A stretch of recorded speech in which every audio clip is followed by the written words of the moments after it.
Welcome to Agasya predictive technique. ఈరోజు మనం మాట్లాడుకోబోయేది దీప్తాది అవస్థలు. అవస్థ అంటే స్థితి, పొజిషన్, స్టేటస్. సో అయితే ఈ ఒక్కొక్క ప్లానెట్కి అది ఉన్న ప్లేస్మెంట్ని బట్టి ఈ అవస్థల్ని ఇచ్చారనమాట. ఫస్ట్ది దీప్తాది అవస్థ. ఈ దీప్తాది అవస్థలో ప్లానెట్ తన ఎగ్జాల్టేటెడ్ పొజిషన్లో ఉంటుంది. ఎగ్జాల్టేషన్ ఎప్పుడైతే అంటే వెరీ కంఫర్టబుల్ ప్లేస్ అనమాట, స్ట్రాంగ్గా ఉంటుంది. దాని రాశి అది ఉన్న స్టార్ నుంచి దానికి మంచి ఎనర్జీ వస్తుంది, పాజిటివ్ ఎనర్జీ వస్తూ ఉంటుంది, వెరీ కంఫర్టబుల్ స్టేట్. సో ఇక్కడ ఏంటంటే వ్యక్తికి ఆ భావాన్ని బట్టి హెల్త్ విషయంలో కానీ, వెల్త్ విషయంలో కానీ, లేదా తను ఏదైనా వర్క్ చేసేటప్పుడు కానీ ఆ వర్క్కి సంబంధించిన రిజల్ట్స్ కానీ, మంచి నేమ్, ఫేమ్, ఏ పని చేసినా కూడా అది ఈజీగా వచ్చేస్తుంది అనమాట. ఎందుకంటే ఆల్రెడీ ప్లానెట్ కంఫర్టబుల్ పొజిషన్లో ఉండడం వల్ల క్విక్ గ్రాస్పింగ్ పవర్ అన్నది ఉంటుంది. మంచి ప్రాస్పరిటీ, గుడ్ సక్సెస్ అది ఉన్న భావాన్ని బట్టి రిజల్ట్ ఇస్తూ ఉంటుంది జీవితంలో. రెండోది స్వస్థ అవస్థ. సో ప్లానెట్ ఎప్పుడైతే స్వక్షేత్రంలో, ఓన్ హౌస్లో ఉంటుందో అప్పుడు ఆ ప్లానెట్ని స్వస్థ అవస్థలో ఉంది అని చెప్తాం. సో ఏంటంటే మెంటల్లీ, ఫిజికల్లీ స్ట్రాంగ్గా ఉంటారు, ఏ పనిని చేయడానికైనా ఉత్సాహాన్ని చూపిస్తూ ఉంటారు, పని మీద కాన్సన్ట్రేషన్ ఉంటుంది వీళ్ళకి, ఏదైనా అచీవ్ చేయాలి అన్నది. అది కూడా వాళ్ళు వర్క్ చేసే ప్లేస్ కానీ, వాళ్ళ హోమ్ కానీ ఆ భావాన్ని బట్టి అది కూడా చాలా కంఫర్టబుల్గా ఉంటుంది వాళ్ళకి. ఎందుకంటే అది స్వక్షేత్రంలో ఉంది, దాని ఓన్ హౌస్లో ఉంది. సో ఆబ్వియస్లీ ఇక్కడ కూడా మంచి రిలేషన్షిప్స్, చాలా కంఫర్టబుల్ లైఫ్, ఇదంతా సక్సెస్, ఏ పని చేసినా దాంట్లో మంచి నేమ్, ఫేమ్, సక్సెస్ ఇవన్నీ వస్తూ ఉంటాయి. ఆ భావాన్ని బట్టి ఆ రిజల్ట్ మనకి కనిపిస్తూ ఉంటుంది. నెక్స్ట్ ప్రముదిత అవస్థ. సో ప్లానెట్ అనేది ఎక్స్ట్రీమ్ ఫ్రెండ్ అనమాట. అంటే అతి మిత్ర క్షేత్రంలో ఉంది ప్లానెట్. అది టెంపరీ ఫ్రెండ్షిప్ అయితే ఇంకా బాగుంటుంది, పర్మనెంట్, టెంపరీ రెండు రకాలుగా ఫ్రెండ్స్ అయితే మోర్ కంఫర్టబుల్. సో దాన్ని బట్టి ప్లానెట్ తాలూకా ఎనర్జీని మనం ఐడెంటిఫై చేసుకుంటూ ఉండాలి. సో అతి మిత్ర స్థానంలో ఎప్పుడైతే ఇంకా సూపర్ కంఫర్టబుల్గా ఉందో అక్కడ మనిషి, ఆ వ్యక్తి ఏ పని చేసినా కూడా దాంట్లో ఒక తృప్తి, అది చిన్నదో పెద్దదో అది చూసేవాడికి తెలుస్తుంది, కానీ తను ఆ వ్యక్తికి మటుకు ఆ పని చాలా తృప్తినిస్తూ ఉంటుంది. అది 4th హౌస్ అయితే ఇంట్లో సుఖస్థానం బాగుంటుంది. రిలేషన్షిప్స్, ఫ్యామిలీ రిలేషన్షిప్స్ కానీ, వైఫ్ అండ్ హస్బెండ్ మధ్య రిలేషన్ కానీ, బ్రదర్స్తో రిలేషన్ కానీ, లేదా ఉద్యోగం చేసే ప్లేస్లో కానీ ఒక కంఫర్టబుల్ ప్లేస్ అనమాట. కంఫర్టబుల్ ప్లేస్, చాలా కంఫర్టబుల్గా తను ఏం చెప్పాలనుకుంటున్నాడో, ఏం చెయ్యాలనుకుంటున్నారో వాళ్ళు ఈజీగా ఎక్స్ప్రెస్ చేయగలరు. సో దాంతో ఏంటంటే ఆ లైఫ్లో కూడా వాళ్ళకి ఏ పని చేసినా కూడా సక్సెస్ అనేది వాళ్ళని ఫాలో అవుతూ ఉంటుంది, మంచి రిలేషన్షిప్స్ ఉంటూ ఉంటాయి, అలానే మంచి ప్రోగ్రెస్ ఉంటుంది, చారిటబుల్ వ్యక్తులుగా ఉంటారు వీళ్ళు. మూడోది వచ్చేసరికి శాంత, అంటే ఫ్రెండ్స్ హౌస్, మిత్రక్షేత్రం కూడా కంఫర్టబుల్గా ఉంటుంది, అన్నీ సౌకర్యంగా జరుగుతూ ఉంటాయి. మెంటల్లీ, ఫిజికల్లీ వీళ్ళని ఫ్రెండ్స్ హౌస్లో ఉంది కాబట్టి వీళ్ళని డిస్టర్బ్ చేసేవాళ్ళు ఎవరు ఉండరు, ఫ్రెండ్లీగా ఉంటారు కాబట్టి స్ట్రాంగ్ విల్ పవర్ ఉంటుంది, మెంటల్గా చాలా స్ట్రాంగ్గా ఉంటారు, మెంటల్ డిస్టర్బెన్సెస్ అనేవి ఉండవు అసలు. ఫిజికల్ స్ట్రెంగ్త్ కూడా ఉంటుంది, ఫిజికల్లీ, ఎమోషనల్లీ స్ట్రాంగ్గా ఉంటారు. తర్వాత అచీవబుల్ ఎక్స్పెక్టేషన్స్ పెట్టుకుంటూ ఉంటారనమాట. వీళ్ళ క్యాలిక్యులేషన్స్ ఏవైనా కూడా చాలా జాగ్రత్తగా క్యాలిక్యులేషన్ చేసుకుంటూ లైఫ్లో మంచి సక్సెస్, అలానే గుడ్ రిలేషన్షిప్స్, ఆ భావాన్ని బట్టి గుడ్ రిలేషన్షిప్స్, మంచి లైఫ్ని ఎంజాయ్ చేస్తూ ఉంటారు, హ్యాపీగా, కంటెంట్, అంటే చాలా తృప్తిగా జీవితం అన్నది వెళ్తూ ఉంటుంది వీళ్ళకి ఆ భావానికి సంబంధించి. ఏ భావంలో ఉంటే ఆ భావానికి సంబంధించి. అలానే మనం ప్లానెటరీ స్ట్రెంగ్త్ని చూసుకునేటప్పుడు ఇంతకు ముందర కూడా మనం మాట్లాడుకున్నాం. D1లో ఎలా ఉంది, D9లో ఎలా ఉంది, ఆస్పెక్ట్స్, దృష్టి, ఏ ప్లానెట్స్ చూస్తున్నాయి, అది ఫ్రెండ్లీ ప్లానెట్సా, ఎనిమీ ప్లానెట్సా, ఏ ప్లానెట్స్ చూస్తున్నాయి, అలానే కంజంక్షన్లో ఉన్న ప్లానెట్స్ అవి ఎలా ఉన్నాయి, అవి ఫ్రెండ్లీ కంజంక్షన్స్లో ఉన్నాయా లేదా మాలిఫిక్స్తో కంజాయింట్ అయి ఉన్నాయా, అవన్నీ చూసుకుంటూ ఇవి చూడాలన్నమాట. ఇవన్నీ చూసుకుంటూ దాని స్ట్రెంగ్త్ని ఐడెంటిఫై చేయడం. నెక్స్ట్ దీనావస్థ. సో ఇక్కడ ఏంటంటే న్యూట్రల్ సైన్లో ఉంటుందన్నమాట.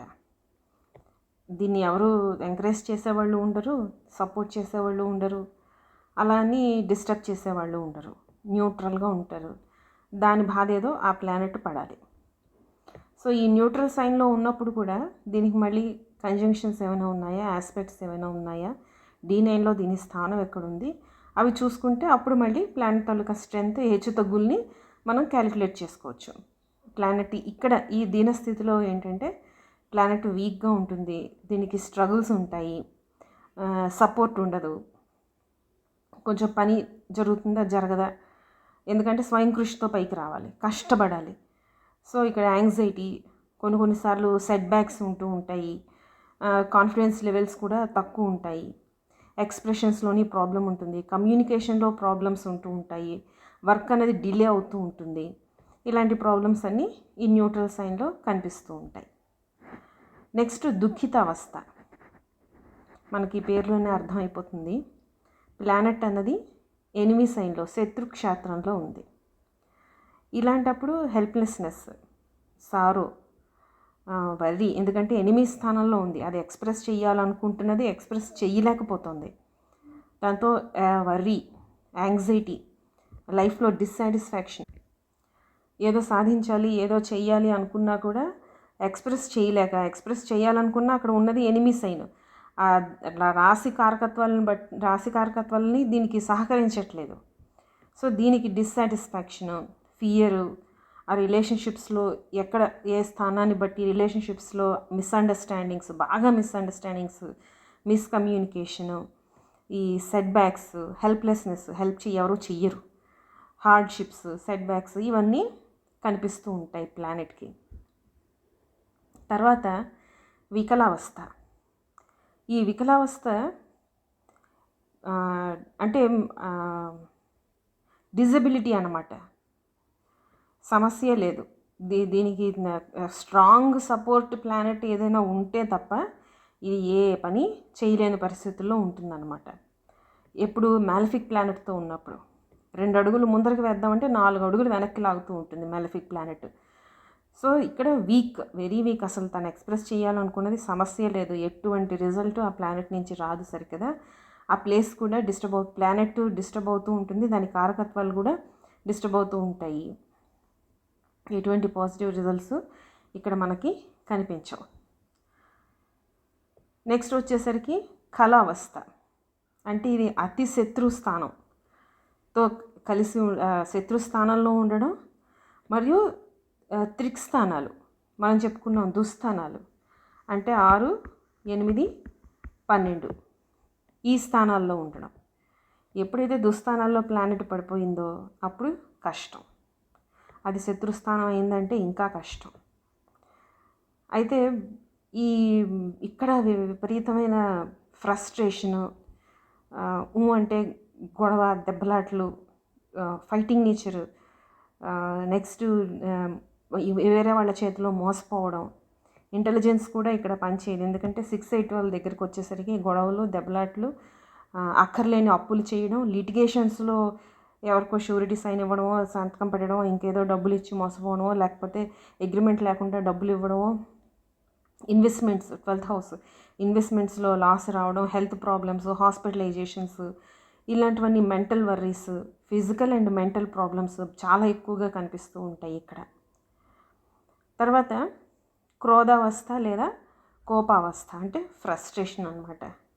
ఎప్పుడైతే ప్లానెట్ సూర్యుడితోటి కంబస్ట్ అయి ఉంటుందో అప్పుడు ప్లానెట్కి ఈ ఫ్రస్ట్రేషను, ఎందుకంటే సన్ అంటే కింగ్ దగ్గర ఒక ప్లానెట్ పక్కన ఉంది అంటే ఆ కింగ్ ఎప్పుడు ఆ ప్లానెట్కి ఆర్డర్ చేస్తూ ఉంటాడు, చెయ్యి, ఈ పని చెయ్యి, నీ రెస్పాన్సిబిలిటీ ఇది, నువ్వు ఇది ఫుల్ఫిల్ చెయ్యి, లేదా నేను ఆర్డర్ ఇస్తున్నది చెయ్యి.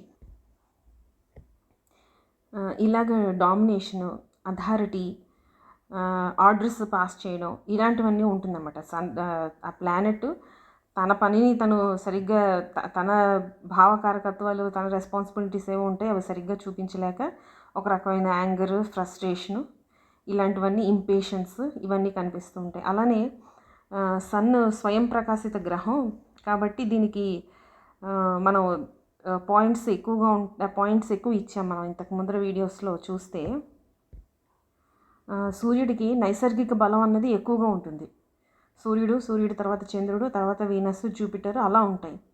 సో వీటికి స్వయంగా ప్రకాశించే గుణం ఉండడం వల్ల వీటికి ఆ ఎనర్జీ అన్నది ఎక్కువ ఉంటుంది. ఎక్స్ప్రెసివ్ ఎనర్జీ అన్నది ఎక్కువగా కనిపిస్తుంది. అదే పక్కనున్న ప్లానెట్ కంబస్ట్ అవ్వడం వల్ల దాని మీద ఎక్కువగా ఎనర్జీ చూపించడం, డామినేషన్ అది కనిపిస్తుంటుంది అనమాట.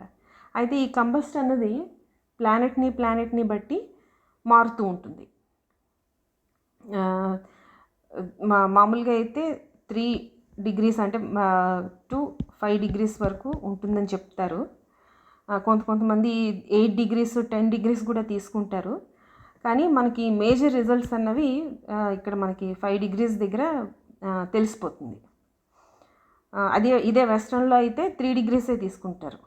కొన్నిసార్లు ప్లస్ ఆర్ మైనస్ 5 degrees అనమాట. అంటే సన్కి ఇటువైపు 5 degrees కానీ, లేదా ముందర వైపు కానీ వెనక వైపు కానీ 5 degrees.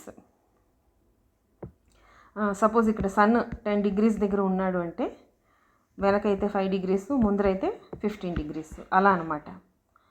సో ఈ ఎనర్జీ అన్నది ఇలా పనిచేస్తూ ఉంటుంది అని చెప్తారు. సో ఇది దీప్తాది అవస్థలు. ఇవి 9 రకాలు. నెక్స్ట్ వచ్చేది జాగృత, స్వప్న, సుషుప్తి. ఈ 3 అవస్థల్లో ప్లానెట్స్ ఎలా పనిచేస్తాయి, వాటి ప్లేస్మెంట్ని బట్టి ఏ అవస్థల్లో ఉన్నాయి అన్నది మనం మాట్లాడుకుందాం. Thank you. Keep watching Agastya predictive technique.